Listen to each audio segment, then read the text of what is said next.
Pio, giocando a calcio, subisce un brutto fallo da parte della volpe Gino. Dovrà stare fermo per molti mesi. I suoi compagni lo aiutano.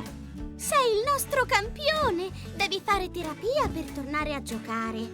Ogni giorno la mamma gli prepara cibi con vitamine, proteine, sali minerali e tutto il necessario per far ritornare le ossa ancora più forti.